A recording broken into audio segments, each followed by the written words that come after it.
다큐멘터리 역사를 찾아서 제265편 고려 무인들 문벌 천하를 전복하다. 고려의 제18대 임금인 의종이 재위 24년째를 맞이했습니다.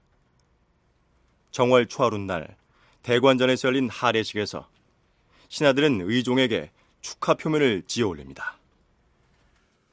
공손히 생각하건대 폐하께서는 일찍이 요순과 같이 슬기로운 총명을 갖추시었으니 백복이 모여들어 날마다 새롭고 옥체가 건강하여 수명이 무궁하리로다.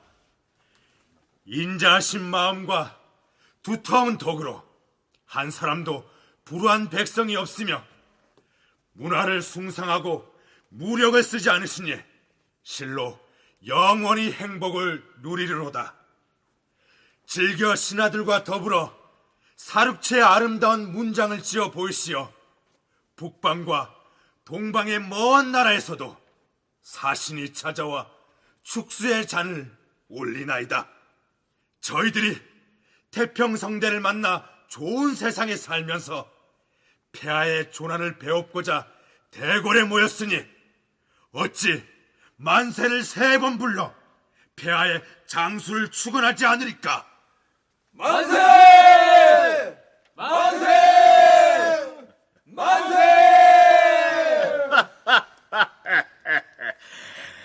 고맙소. 경들도 새해를 맞이하여 두루 만복을 받으시오. 신년을 맞아 임금에게 할애를 올리는 자리였으니 그 내용이 덕담과 찬사로 채워지는 것이야 당연하겠죠. 그러나 지난 시간에 우리가 살펴봤듯이 의종은 문벌 귀족들의 세도에 정치적으로 고립된 나머지 환관과 내시들을 측근으로 거느린 채 환락과 사치에 빠져 헤어날 줄 모르는 상황이었고, 조정의 수탈을 견디지 못한 백성들이 살던 곳을 버리고 도망치는 유망 현상이 갈수록 늘어나는 처지였음을 상기할 때 임금의 덕으로 불우한 백성이 하나도 없는 태평성대를 누리고 있다는 축하 표문의 글귀들은 영 공허하게 들리지 않습니까? 더군다나 신하들이 올린 표문의 내용 중에 해가 바뀐 이때를 즈음하여 앞으로 닥쳐올 경사가 끝도 없을 것이옵니다. 이런 구절이 보이는데 의종이 대관전에서 신하들과 함께 맞이하고 있는 바로 그 새해가 무신의 난이 일어나서 칼바람의 회오리가 몰아치기 시작한 서기 1170년이었습니다. 그러니까 이들은 그해 8월에 고려 조정에 피바람이 닥치게 될 것이란 사실을 까마득히 모르는 채 신년 할애식에서 태평성대를 입에 올리며 유유자적하고 있었던 것이죠. 이 무렵 의종이 향락에 빠져 있는 모습을 고려사 열전편 정중부전에서는 다음과 같이 간략하게 표현하고 있습니다.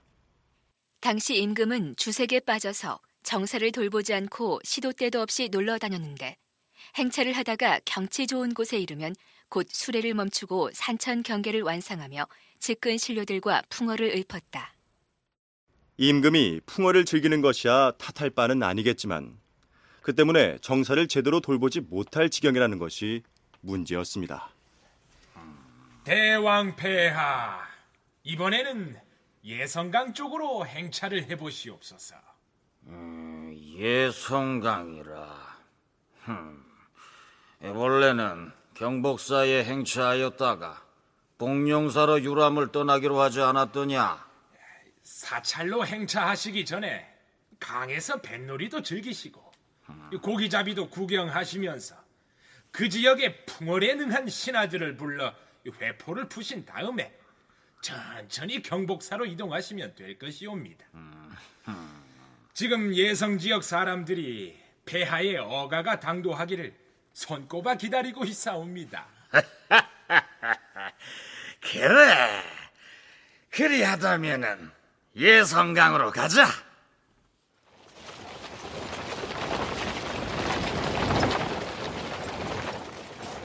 지금 의종에게 예성강으로 유람을 가자고 청을 올려 결국 그쪽으로 어가를 움직이게 만든 이 사람은 왕의 측근 세력인 환관 백선현입니다. 백선현의 행태가 어떠했는지는 의종 17년 8월에 좌정원 문극겸이 한문에 엎드려서 올린 상소에 잘 나타나 있습니다. 대왕 폐하, 환관 백선현은 상벌의 권력을 함부로 행할 뿐만 아니라 은밀하게 궁녀 무비와 추행을 일삼아 왔사옵니다. 또한 좌상시 최유칭은 중요한 죄를 맡아 그 권세가 중앙과 지방을 주름잡고 탐욕이 한이 없어 자기를 따르지 않는 자는 반드시 모략하여 수많은 재산을 모아왔사옵니다. 청컨대 환관 백선현과 또한 그와 함께 추문을 일으킨 궁녀 무비는 당장 목을 베고 최유칭은 파직하시옵소서. 뭐라? 백선현과 궁녀의 추문이라고 하였느냐? 이런 발칙한 이야기를 꾸며서 감히 과인에게 여봐라, 당장 이 상소문을 불태워 없애도록 하라. 그리고 문극겸 저자는 저 멀리 황주 판관으로 좌천시킬 것이니 엄명대로 집행하라. 바로 이 환관이 백선현인데 그가 이번엔 의종에게 굳이 예성강으로 행차를 하자고 합니다. 왜 그랬을까요? 고려사 저료에는 그 배경을 이렇게 적고 있습니다. 예성강 사람이 일찍이 백선현 등에게 뇌물을 바치고서 예성 지역을 현으로 승격시켜 줄 것을 청탁하였다. 그러자 백선현은 임금에게 예성강으로 놀러 가기를 권하였다. 자, 그러면 예성강으로 행차한 의종 일행이 어떻게 유희를 즐기는지 살펴보기로 하죠. 임금이 온다는 말을 듣고 그 지역 사람들이 백성들에게 은 300여 근을 거두어서 비상한 기교를 써서 많은 준비를 하였다. 과인이 물놀이를 보고자 하였거늘 준비가 아직 덜 되었느냐? 대왕 폐하, 준비가 다 되었으니 밖으로 나오시어 구경하시옵소서.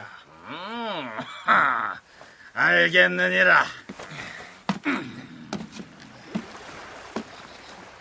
오, 호호, 과연 장관이로구나. 해마다 어쩌면 저리도 아름다운 돛을 달았다는 말이냐. 왕의 물놀이를 위하여 내시 박희준 등이 배 50여 척에다 모두 채색 비단으로 만든 돛을 달고 고기잡이 기구를 싣고는 물놀이 준비를 하였다. 무엇들 하느냐? 자, 풍악을 올려라!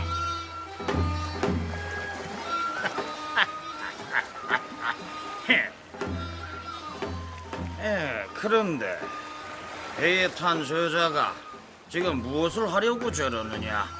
대왕 폐하께 입에서 불을 뿜는 귀신놀이를 보여드릴 것이옵니다. 오, 그래. 헤이, 아니 저런 이제 불이 나지 않았느냐? 귀신놀이를 하던 사람이 불을 삼켰다가 뱉은 것이 잘못되는 바람에 배 한 척을 불태우고 말았다. 배 한 척이 모두 불길에 휩싸였구나. 비단으로 만든 돛보다 불타는 모습이 더욱 아름답지 아니하냐? 왕이 뱃놀이를 즐기면서 환관 백선현, 왕광치, 내시 박희준 등과 더불어 술자리를 베풀고 풍악을 벌였다. 이어서 수루에 올라가서 최유칭 등을 불러 술을 마시고 그들에게 물품을 내린 다음 새벽에야 돌아오니 어가를 호위하는 호종관들 중 지쳐 쓰러지는 자가 있었다. 고려사 세가편과 열전편 그리고 고려사 조료 등에는 의종이 이곳저곳으로 행차를 하여 환관과 내시 등의 측근들과 어울려 새벽녘까지 유희를 즐겼다는 기사가 무수히 등장합니다.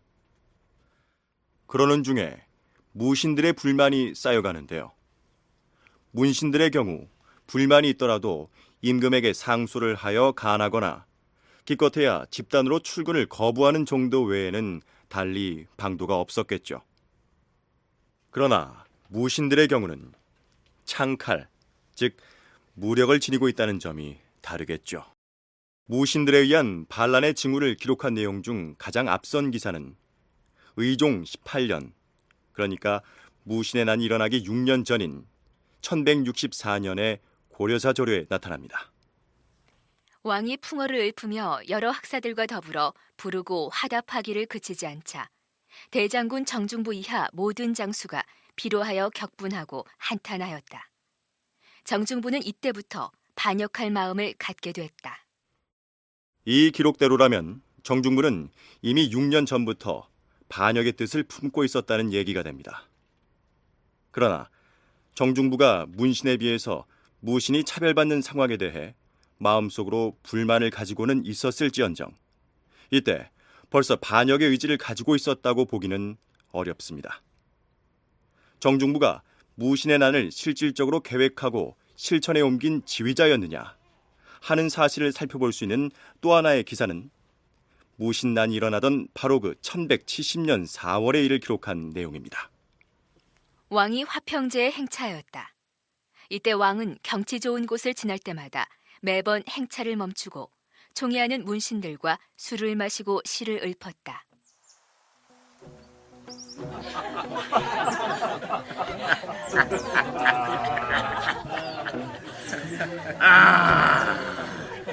그대의 시가 정말 절창이로구나.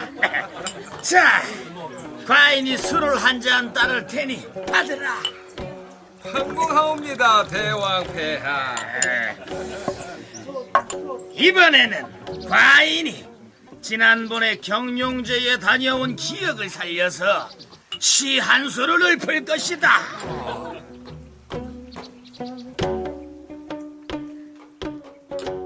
꿈속에서 분명히 참으로 길한 땅이라 들었으니 부소산 아래가 바로 신선의 별세계니라.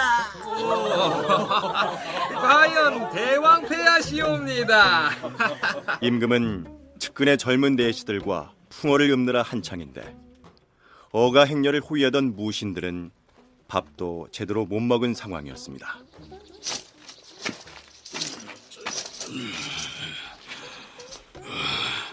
소변이나 봐야겠다.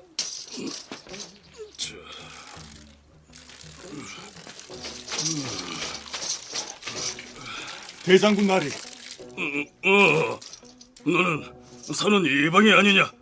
무슨 용무가 있어서 소변 보는 데까지 쫓아왔느냐? 참고로 정중부의 계급은 무신으로서는 최고의 직급이라 할 수 있는 종삼품 대장군인데 요즘으로 치면 중장 계급쯤 되겠죠. 그리고 이의방의 계급은 산원이라 했는데 굳이 요즘 군대 관등으로 따지자면 대위쯤 된다고 할 수 있겠죠. 대장군, 지금 문관들은 사내 진미를 차려놓고 대왕 폐하와 술잔을 주거니 받거니 하며 의기양양하는 판인데 무관들은 쫄쫄 굶은 채로 호비 서느라 쓰러질 지경이니 이제 더 이상 참을 수가 없습니다. 참지 못하면 어찌하겠다는 것인가? 뒤엎어야죠. 문신놈들을 다 죽이고 우리 세상을 만들어야죠. 고려사나 고려사 조료에는 정중부도 수염을 그슬렸던 악감정이 있는지라 드디어 반역의 흉모를 꾸몄다. 이렇게 기록되어 있습니다. 여기서 수염을 그슬린 사건이란 말이 나오는데 김부식이 살아있었을 적에 있었던 일입니다. 섣달 금음날 밤에 나래를 차리고 잡기를 하였는데 왕이 친히 나와 구경을 했다. 그때 내시 김돈중이 나이는 젊고 기운은 세어서 촛불을 가지고 정중부의 수염을 태워주었으므로 정중부가 그를 틀어잡고 곤욕을 보였다. 그런데 김돈중의 부친인 김부식이 노해서 왕에게 말하여 정중부에게 매질을 하려 하였으므로 왕이 마지못해 허락은 했으나 정중부의 인품을 비범하게 여겨 은밀히 도망시켜서 화를 면하게 하였다. 이때부터 정중부는 김돈중을 싫어하였다. 바로 그 김돈중이 의종의 측근 내수로서 총애를 받고 있는 문신이었던 것입니다. 어쨌든 이 의방이 정중부에게 다가와서 은밀하게 반란을 제의했고 정중부도 반역을 모의한 것으로 돼 있는데 무신난의 전후 과정을 살펴보면 정중부가 난을 주도했다고 보기는 어렵습니다. 영남대 김호동 교수의 얘기를 들어보시죠. 당초에 그 이방 이고등이 그 무신 그 쿠데타를 그 일으키려고 하면서 우하규라는 사람을 이 모주로 그 내세우려고 했습니다. 그래서 우리 그 모주가 돼 주십시오라고 하니까 우하규가 뭐 문신들 무너뜨리는 거는 그냥 나무 짝대기만큼 꺾는 것처럼 쉽지만은 그게 그들로부터 또 다시 발꿈치를 그 돌리는, 그러니까 보복을 그 당할 것이다. 그래서 그런 일이 있을 적에는 쉽사리 동조하지 마라. 아버지의 말이 내 귀에 있는데 내가 그 어떻게 가담하겠는가 하면서 거절을 합니다. 그래서 너희들이 반란을 일으키더라도 내가 발설하지 않겠다라는 그런 얘기를 했겠죠. 그러면서 이제 나중에 그 정중부를 다시 이제 모주로 그 내세웁니다. 그러니까 애당초에 난을 주모한 적은 이의방과 이고였습니다. 고려사 열전편의 우하규전에 실린 내용은 이렇습니다. 이의방과 이고, 자네들이 내 집에는 무슨 일로? 대장군, 지금 우리 무관들이 전시를 받는 상황을 두고만 볼 수는 없습니다. 하여 행동을 하기로 결심을 했습니다. 행동을 하다니. 대왕폐하의 곁에서 총기를 흐리는 문관 놈들을 도륙을 내고 우리 무신들이 대접을 받는 세상을 만들어야 하지 않겠습니까?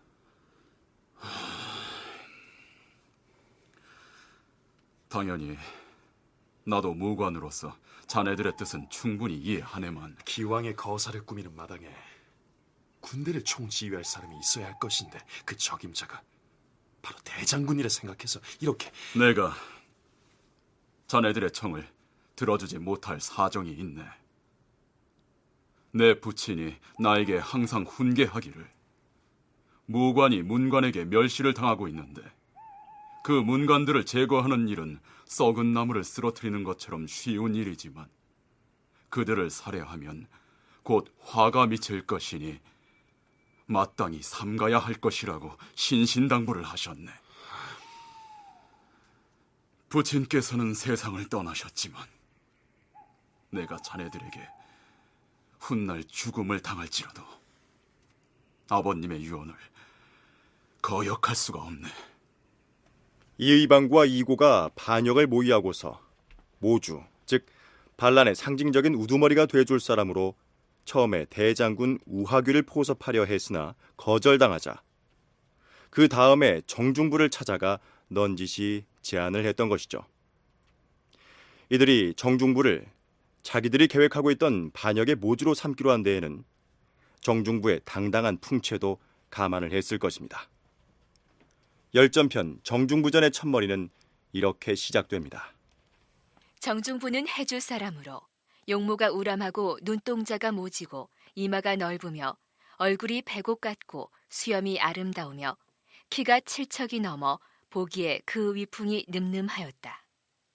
따라서 실질적으로 반란을 계획하고 실행했던 중심인물은 이의방과 이고였기 때문에 엄밀히 말하면 1170년의 무신의 난은 이의방과 이고의 난이라 해야 맞는데 고려의 역사를 기록했던 조선시대 사람들이 무신난에 관련된 사람들 중에서 정중부가 가장 상위 관직을 차지한 사람이었기 때문에 정중부의 난이라고 한 것이다. 이런 얘기입니다. 자, 그럼 이제 무신의 난이 일어난 상황으로 접근해 보도록 할까요?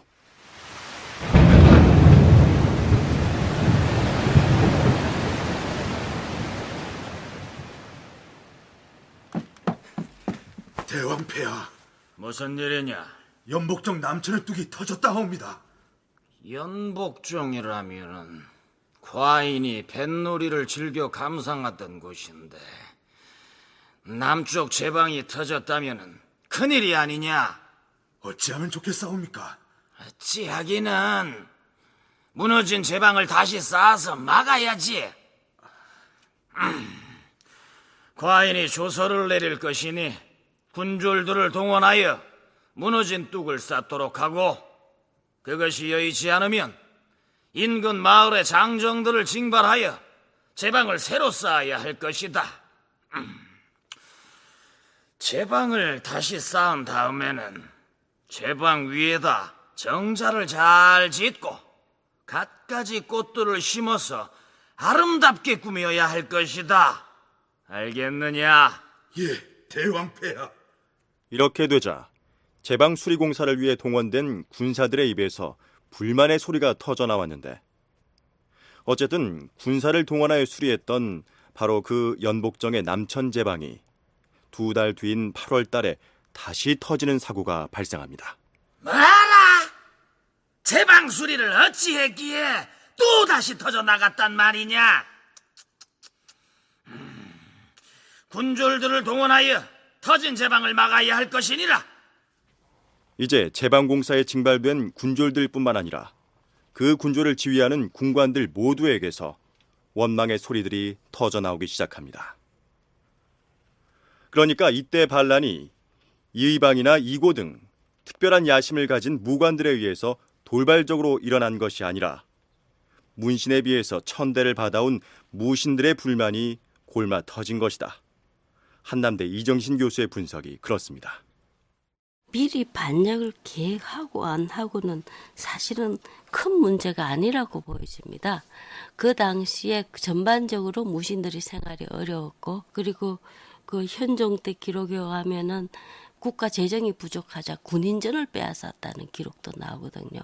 그래서 이미 무신들이 반란을 일으키기 이전에 이미 김훈과 체질이라는 사람이 현종 때 이미 반란을 일으킨 적이 있습니다. 그런데도 국가에서는 이들 반란을 진압한 이후에 왜 이들이 반란을 일으켰을까 하는 데 대한 각성이 없었고, 결국은 이것이 골마 터진 거지. 드디어 1170년 8월 열 하룻날,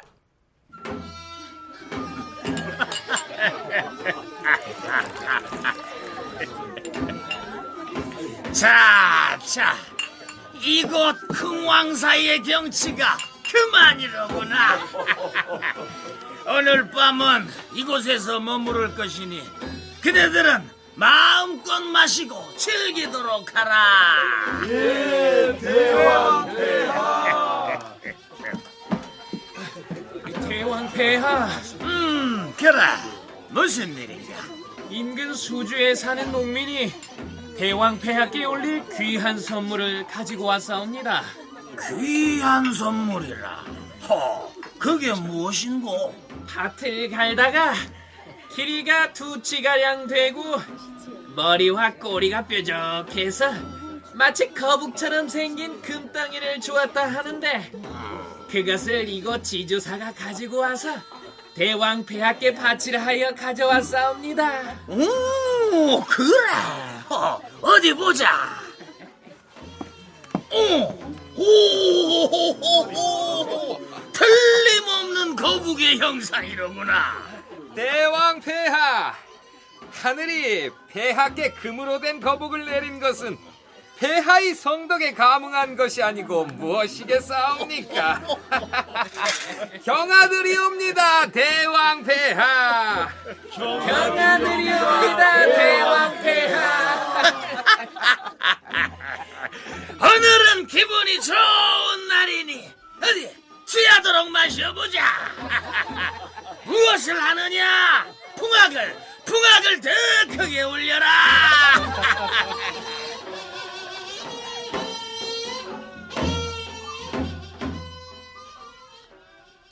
한편 의종이 측근 문신들과 주연을 즐기고 있는 바로 그 시각, 정중부와 이의방 그리고 이고는 중대한 음모를 꾸미고 있었는데, 대장군, 지금이 바로 거사를 할 때가 아닙니까? 무엇을 망설이십니까? 아니 될 것이야. 거사를 결행하기에는 때와 장소가 좋지 않아. 그러면 언제 어디에서? 대왕폐하 일행이 오늘 밤을 이곳에서 지내고 내일 바로 환궁을 한다면 다음 기회를 기약하고 참아야 할 것이야. 폐하께서 내일 대궐로 돌아가지 않고 저쪽 보현원으로 가실 거란 얘기도 있습니다. 만일 내일 어가 일행이 보현원으로 간다면 기회를 봐서 거사를 감행할 것이다. 좋습니다, 대장군. 다음 날 의종은 흥왕사의 오문 앞까지 측근 신하들을 데리고 나와서 술을 마십니다.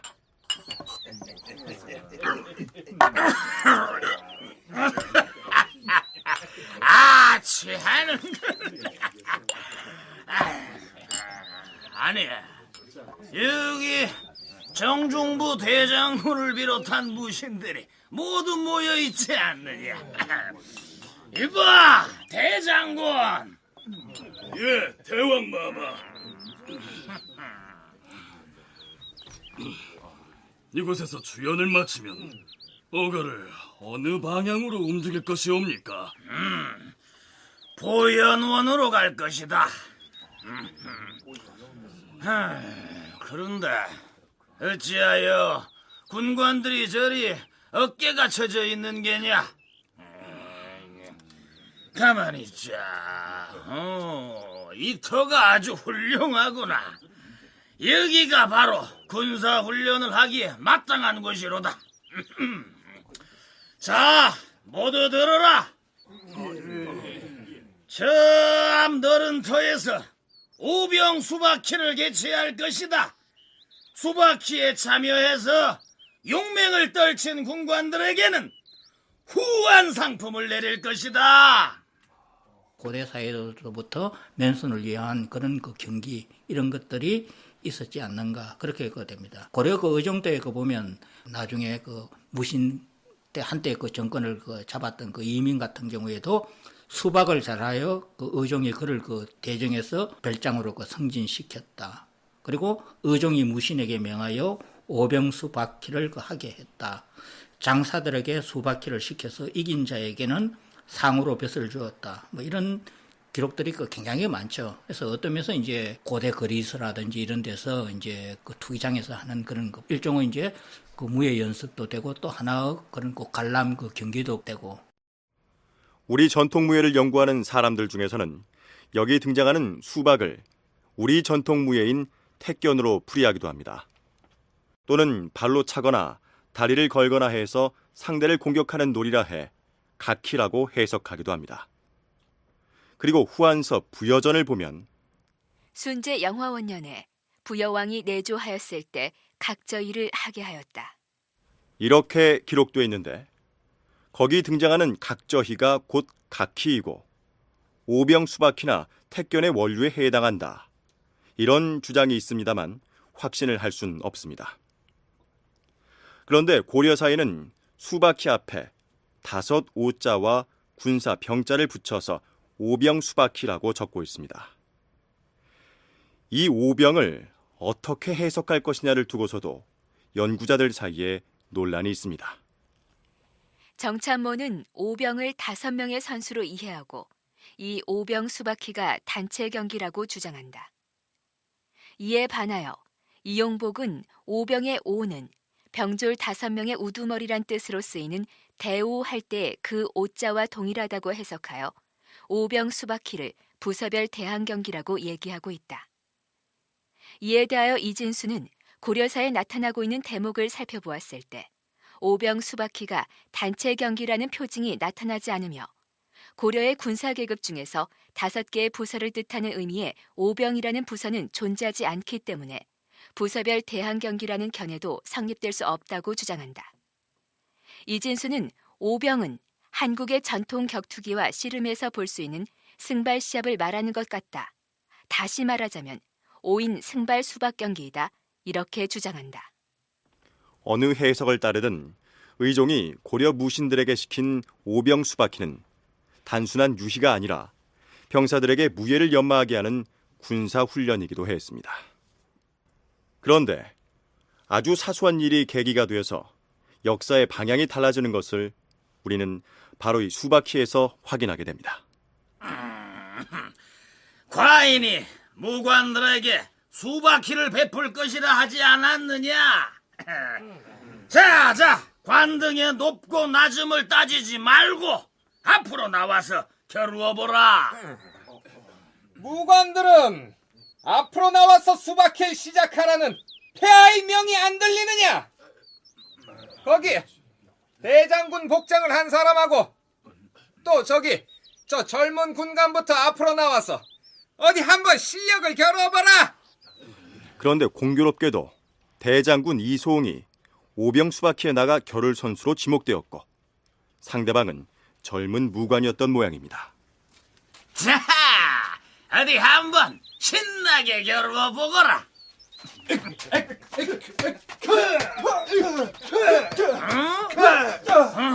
그런데 한쪽 상대가 너무 기울지 않느냐? 대장군 이소홍은 무인이기는 하나 얼굴이 수척하고 힘도 약했으므로 상대방과 바퀴를 하여 이기지 못하고 몸을 피해 달아났다. 그런데 여기서 사건이 발생합니다. 임금과 술잔을 기울이고 있던 젊은 내시 한뢰가 바로 그 이소홍 앞으로 걸어나가더니 아니, 대장군이란 직급을 가진 자가 제대로 겨뤄보지도 못하고 도망을 치다니. 그따위 실력으로 어찌 군사를 지휘할 수 있겠나? 그렇게 질책하면서 이소홍의 따귀를 때려버렸고 그 바람에 이소홍은 섬돌 아래로 굴러떨어지고 맙니다. 그런데 왕을 비롯하여 술판을 벌이며 구경하던 문신들이 그 모습을 보고 폭소를 터뜨립니다. 이 순간 무관으로서는 최고의 직급인 대장군이 젊은 문관으로부터 그러한 모욕을 당하는 모습을 지켜보던 고위 무관들의 분위기는 어떠했을까요?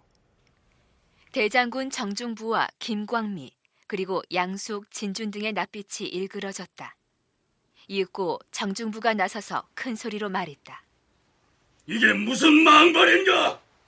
이소홍은 벼슬이 상품인데 아무리 무관이 천대를 받는 세상이라지만 젊은 내시가 어찌하여 이따위로 심한 모욕을 주는 것인가? 이보게 대장군, 저 젊은 내시가 잘못했으니 그만 화를 누그러뜨리도록 해. 임금이 정중부에게 다가와 그의 손을 잡고 말리는 사이 슬그머니 칼집에서 칼을 뽑는 무관이 있었습니다. 이의방과 함께 역모를 꾸미고서 기회를 엿보고 있던 이고였습니다. 이때 이고가 칼을 뽑고 정중부에게 눈짓을 했으나 정중부가 그것을 중지시켰다. 이렇게 해서 일촉즉발의 상황이 일단 아무 일 없는 것처럼 정리가 됩니다. 무신들의 불만은 이미 의종은 알고 있었다. 오병수바키를 시켜서 틀림없이 잘할 것이다. 무신들이니까. 상을 주면서 그들을 위로하려고 했는데 엉뚱하게 오병수바키 하는 과정에서 이제 뭐 잘못한다 해서 그 한뢰가 이소홍의 뺨을 때리고 하는 그런 불상사가 생기면서 의종의 의도가 빗나가 버렸다. 그런데 사실은 대장군 이소홍이 내시 한뢰로부터 따귀를 얻어맞는 그 순간에 이미 이의방과 이고가 모의해왔던 무신들의 정변이 시작되고 있었습니다. 서쪽 하늘이 벌써 황혼으로 물들었군. 고연호는 아직 멀었느냐? 거지만 다 왔사옵니다, 대왕폐하. 이제 곧 당도할 것이옵니다. 의종의 어가 행렬은 고현원 쪽을 향해 굴러가는데 이의방과 이고의 모습은 보이지 않습니다. 그들은 이미 궁궐로 가서 순검군을 불러 모아 보현원에 배치해두고서 임금 일행이 오기를 기다리고 있었던 것입니다. 순검군은 고려시대 궁궐들에 주둔하면서 불의의 사변에 대비하는 요즘으로 치면 5분 전투 대기조였습니다. 말하자면 궁궐이나 임금의 신상에 비상한 일이 발생할 것에 대비해서 용맹한 사람들을 뽑아 만든 군사들인데 그들이 어찌하여 이의방과 이고의 말을 듣고 보현원으로 왔을까요? 기록에는 이고와 이의방이 먼저 가서 어명이라고 속이고 순검군을 집합시켰다. 이렇게 돼 있습니다. 그렇다면 그 순검군의 군사들은 영문도 모른 채 속아서 이의방과 이고가 시키는 대로 따랐을까요? 이정신 교수는 그 순검군 역시 무신들에 의한 반란 기도를 이미 감지하고 거기에 찬동했기 때문에 따라 나선 것이라고 분석합니다. 사건에는 반드시 우발적인 거하고 좀 필연적인 거 섞여야지 정말로 큰 사건이 일어나지 않습니까? 그러니까 사전에 계획되지 않았다 이렇게 볼 수 있는 근거도 있습니다. 이를테면은 갑자기 순건군을 모아서 왕이 오라고 했다 이런 식으로 해서 자기 측근으로 무신의 난을 이용하는데 이때 이용할 때 군인들이 알고도 도우거든요. 이제 그게 중요한 거죠. 우발적이냐 아니면 계획적이냐보다도 우발적인 이런 사건이 있을 때 그래 무신단 좋지 우리도 일 도와주자 이방 정중부 도와서 우리도 한번 문신들 한번 쳐부숴 보자 이런 식의 반감을 가진 전반적으로 그 분위기였다.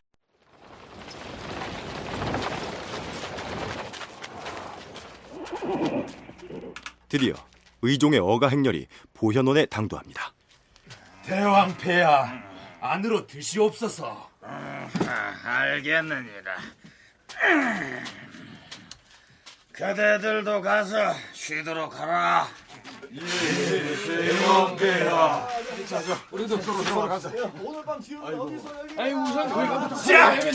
이 문관놈들 계속 끄라. 넌 누구냐? 넌 산원 이고가 아니더냐? 산원 주제 어디서 문신들을 희롱하는 것이냐? 말이 많구나 이놈. 자, 내 칼을 받아라. 자!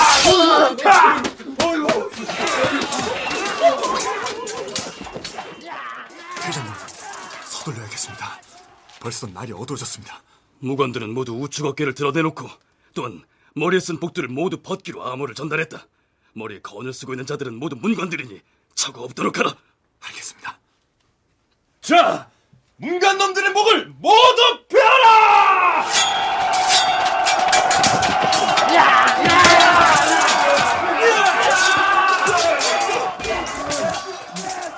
한편 의종은 어찌하고 있었을까요? 대왕폐하, 큰일 났사옵니다. 반란이 옵니다. 반란이 일어났사옵니다. 뭐하라? 반란이나 하였느냐? 대체 어떤 자들이? 무관 유의방과 이고가 지금 문신들을 닥치는 대로 사륙하고 있사옵니다. 대장군 정중부가 모주인 듯하옵니다. 뭐라? 정중부가? 낮에 수박 기장에서 할례가 이송의 뺨을 때린 것 때문에? 아니, 아무리 그랬기로 대왕폐하, 살려주시옵소서. 아니, 너는 할례가 아니냐? 아니, 과인한테 와서 매달리면 어떡하자는 게야? 대왕폐하, 소위 침상 밑에 숨겠사오니 제발. 대왕폐하, 소장 정중부이옵니다. 할례가 어전으로 숨어 들어간 것을 다 보았사옵니다. 할례야말로 과의 근원이온데 주상 곁으로 숨어 들었사오니 속히 내보내시어 그자의 목을 베게 해주시옵소서. 그러나 할례는 왕의 옷자락에 매달려 나오지 않았다. 그때 이고가 들어가 칼을 빼어들고 위협함으로 할례가 밖으로 나왔다. 이고가 그를 즉석에서 죽였다. 이어서 승선 이세통, 내시 이당주, 어사잡단 김기신, 지후 유익겸, 사천감 김자기, 대사령 허자단 등 대소신료들과 환관들이 모두 살해됐으며 그 시체가 산더미처럼 쌓였다. 혹은 무인이라 할지라도 머리에서 복두를 벗지 않아서 피살된 자들도 많았다. 그렇다면 이 상황에서 의종은 어떤 자세를 취했을까요? 정중부 대장군을 비롯한 장수들에게 과인이 칼 한 자루씩을 선물할 터이니 받으라. 문신들을 닥치는 대로 사륙하고 있는 무관들에게 임금이 칼을 선물로 내리면서 격려를 했으니 무신들이 더욱 교만해져서 그 횡포가 심해질 수밖에 없었던 것입니다. 그런데 무신에 난 주동자들이 치밀하게 계획을 세운 다음에 실행했다기보다는 돌발적인 계기로 봉기하게 되었던 관계로 여기저기 허둥대는 모습들이 나타납니다. 대장군, 큰일 났습니다.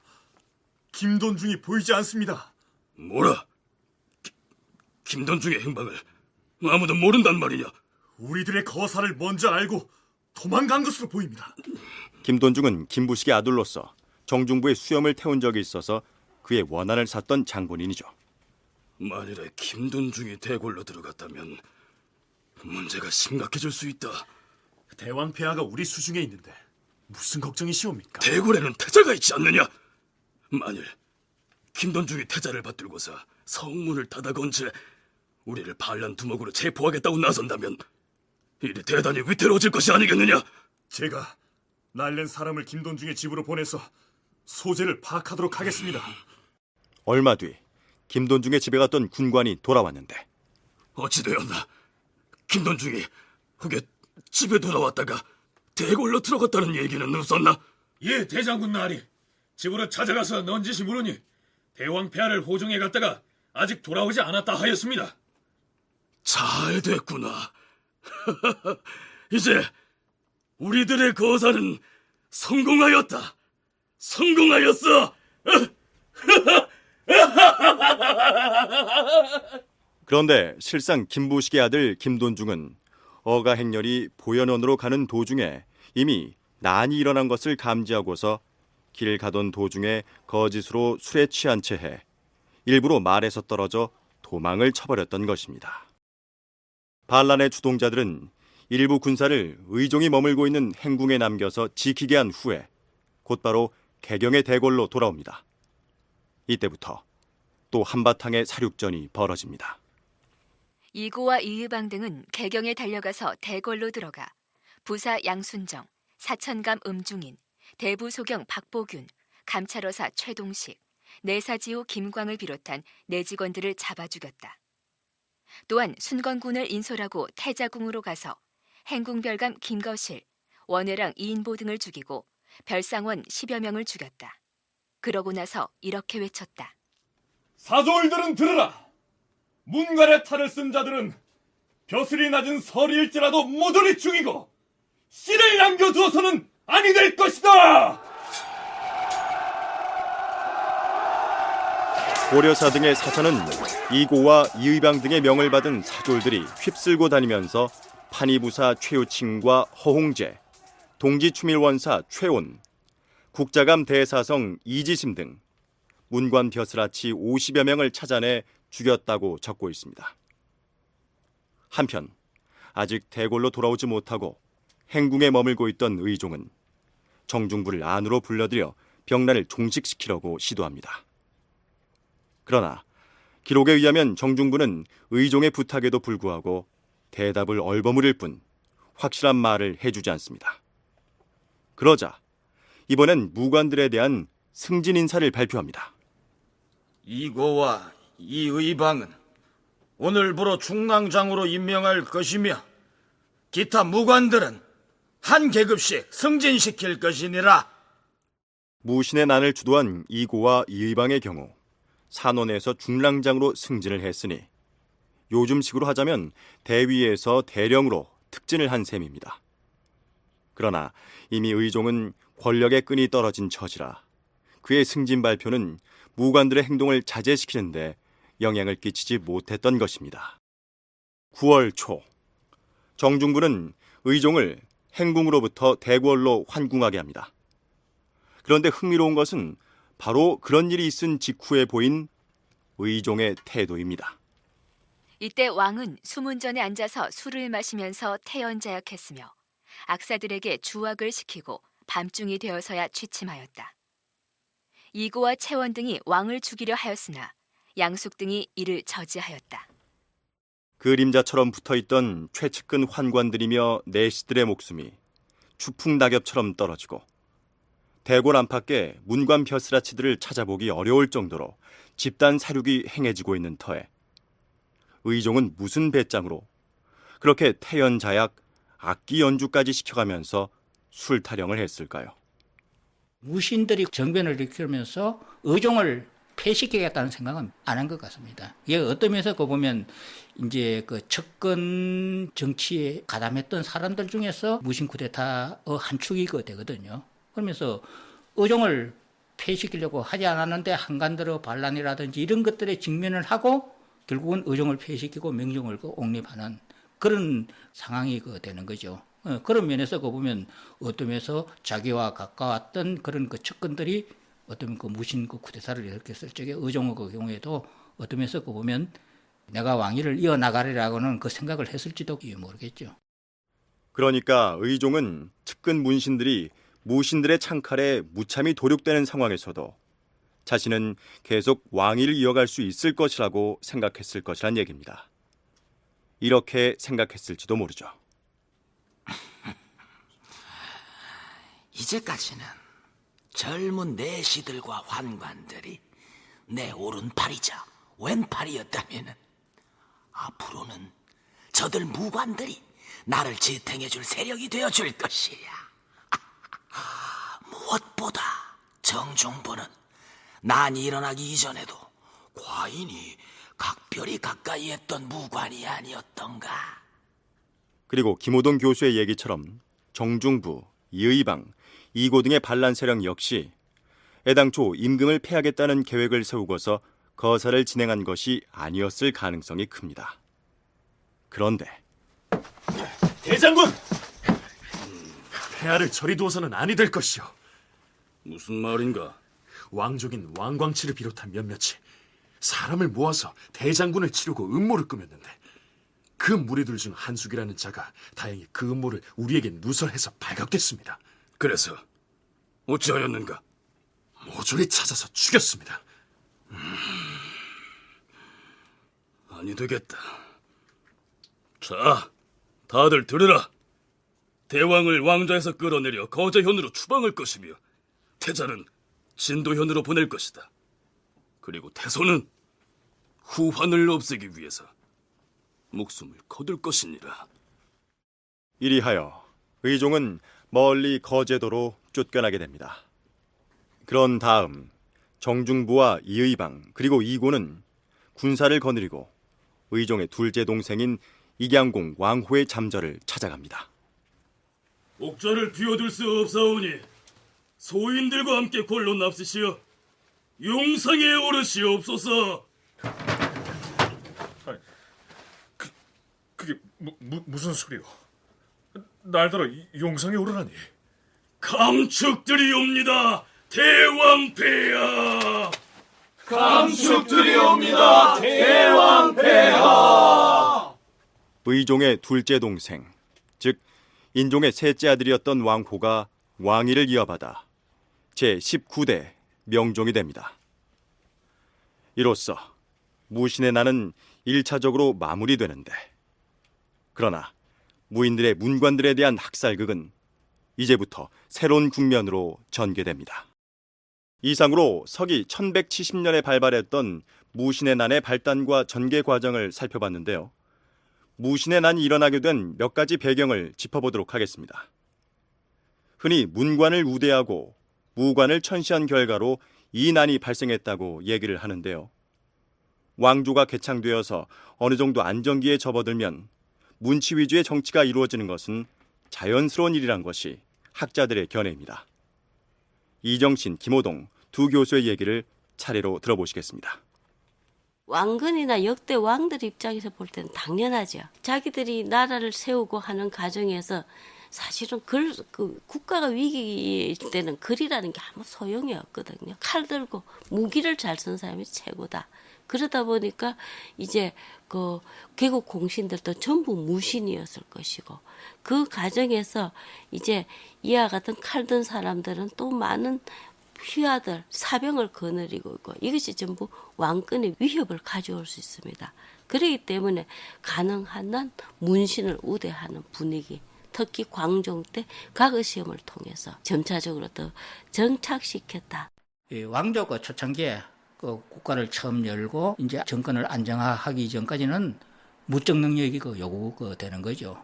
그러나 일단 왕조가 이루어지고 난 뒤에는 무적 능력을 갖고 있는 사람들은 왕권에 있어서 걸림돌이죠. 그러니까 이제 문신들이 등용될 수밖에 없는. 그러니까 세종조에서 강종조에 이르는 그런 치열한 왕권쟁 탈전에서 개국 공신들, 무적 능력을 갖고 있는 세력들이 대부분 삼재 되고, 그러다 보니까 자연 문신 이후의 그런 문벌 귀족 정치, 뭐 문벌 정치 이렇게 그 형성가 될 수밖에 없는 이거는 뭐 조선시대 그 경우도 마찬가지지 않습니까? 그럼에도 불구하고 이 시기 고려의 무관들에 대한 천대는 그들의 분노를 촉발시키기에 충분했습니다. 고려의 관료 체제는 무관이 진출할 수 있는 최고 품계가 정 3품까지로 한정돼 있었고 전장에 군사를 이끌고 나가더라도 문관 출신의 상원수가 최고 사령관이 되고 무관인 상장군이나 대장군은 그 휘하에서 명령을 수행하는 처지에 머물러야 했던 것입니다. 그래서 우리가 익히 알고 있는 고려 시대에 무공을 세운 장군들 중 소선영과 담판을 하여 강동 육주를 찾아왔던 서희, 귀주 대첩으로 유명한 강감찬, 여진을 정벌하여 동북 구성을 건설했던 윤관 같은 인물들은 모두 무관이 아닌 문관 출신이었던 것입니다. 더불어서 무인들에 대한 열악한 처우 등도 무관들의 분노를 자아내게 만든 한 가지 요인이기도 했습니다. 거란어 침입, 여진어 침입 이런 것들이 계속 이어지니까 상대적으로 어떤 면에서 그 전시가라든지 이런 데서 그 보면 무반들이 받는 이 전시가 양이라든지 이런 것들이 문신들에 비해서 적은 건 분명하거든요. 그러면 그 차별 대우를 그 받는 그러면서도 전쟁에 동원되고 자기들은 큰 공을 세우고 죽음에 무릅서고 그런 과정에서 이제 불평불만이 그 사회에 그 되고 그러면서 이제 차별 대우를 그 극복하려는 그 움직임 속에서 이제 무신 그 쿠데타가 그 일어났고 특히 그런 상황 속에서 일반 군인들이라든지 하급 관료들 같은 경우에 그야말로 이 문벌 귀족들의 그런 그 정치가 되면서 대토지 소유라든지 그리고 그 자연재해로 인해 갖고 많은 그 타격을 그 받거든요.